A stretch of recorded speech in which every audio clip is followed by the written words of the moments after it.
Hello বন্ধুরা, কেমন আছো তোমরা সবাই? আশা করি সবাই খুব খুব ভালো আছো আর আমিও অনেক ভালো আছি। প্রতিটা দিনের মতো আজকেও কিন্তু চলে এসেছি তোমাদের সাথে নতুন একটা রান্নার ভিডিও নিয়ে। ঘরে অনেক দিন ধরেই বেশ কয়েকটা ভেন্ডি পড়েছিল, তাই ভাবলাম আজকে ভেন্ডিটা দিয়ে কোনো একটা রেসিপি বানিয়ে ফেলা যায়। আমার বরমশাই কিন্তু ভেন্ডি সর্ষে খেতে খুবই ভালোবাসে, তাই ভাবলাম আজকে ভেন্ডি সর্ষেই বানিয়ে ফেলি। তোমরা কারা কারা আমার বরমশাইয়ের মতন ভেন্ডি সর্ষে খেতে ভালোবাসো আমাকে কিন্তু কমেন্ট বক্সে অবশ্যই জানিও। তাহলে চলো দেরি না করে আজকে রেসিপিটা শুরু করা যাক। প্রথমেই তো ভেন্ডিগুলোকে আমি একই রকম শেপে কেটে নিয়েছি।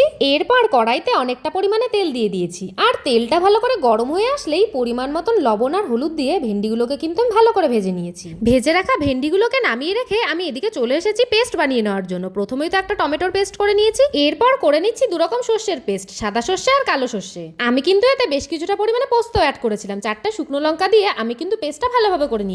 এরপর ওই কড়াইতে আরো কিছুটা পরিমাণে তেল দিয়ে দিয়েছি, আর তেলটা গরম হয়ে আসলে ফোড়নে দিয়ে দিলাম বেশ কিছুটা পরিমাণে কালো জিরা আর 2টো শুকনো লঙ্কা। আগে থেকেই করে রাখা টমেটোর পেস্টটা দিয়ে ভালো করে নাড়াচাড়া করে নিলাম, আর দিয়ে দিলাম পরিমাণ মতন লবণ, হলুদ, জিরে গুঁড়ো, ধনে গুঁড়ো, লঙ্কার গুঁড়ো আর স্বাদ মতন চিনি। এবার কিন্তু টমেটোটাকে ভালো করে নেড়েচেড়ে আমি কষিয়ে নিচ্ছি। এই দেখো টমেটোটা তো ভালো করে কষানো হয়ে গেছে। এবার আমি এর মধ্যে দিয়ে দিচ্ছি আগে থেকেই করে রাখা সর্ষের পেস্ট। সর্ষের এই পেস্টটাকেও কিন্তু আমি ভালো করে বেশ কিছুক্ষণ সময় ধরে নেড়েচেড়ে কষিয়ে নেব। বেশ কিছুটা পরিমাণে জল দিয়ে সর্ষেটাকে কিন্তু ভালো করে ফুটিয়ে নিচ্ছি। আর হ্যাঁ, গ্যাসের ফ্লেমটাকে কিন্তু একদম মিডিয়াম টু লো ফ্লেমে রেখেছিলাম আমি। আগে থেকেই ভেজে রাখা ভেন্ডিগুলোকে এবার সর্ষের মধ্যে দিয়ে ফুটিয়ে নেব। চলো ভেন্ডি সর্ষে হতে হতে আমি তোমাদের কিছু কমেন্ট পড়ে নিই। মৌমিতা দাস দিদি ভাই আমাকে বলেছে আমি মটন খাই না, কিন্তু তোমার রান্নাটা দেখে খুবই ভালো লাগলো, থ্যাংক ইউ সো মাচ দিদি ভাই। সোনালি দিদি ভাই আমাকে কমেন্ট করেছে যে আমি গাজল থেকে দেখছি তোমার ভিডিও, তোমাকে রোজ কমেন্ট করি কিন্তু তুমি তো আমার নামটা নিচ্ছই না। এই তো দিদি ভাই আমি তোমার নামটা নিয়ে নিলাম।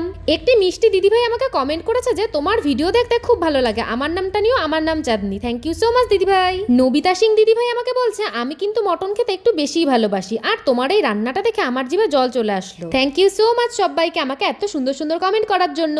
আমার প্রিয় দিদি ভাইদের না তোমাদের সাথে শেয়ার করতে করতে ভেন্ডি সর্ষে কিন্তু আমার একদম রেডি। তোমরা কিন্তু আমাকে অবশ্যই জানিও যে দেখতে কেমন হয়েছে।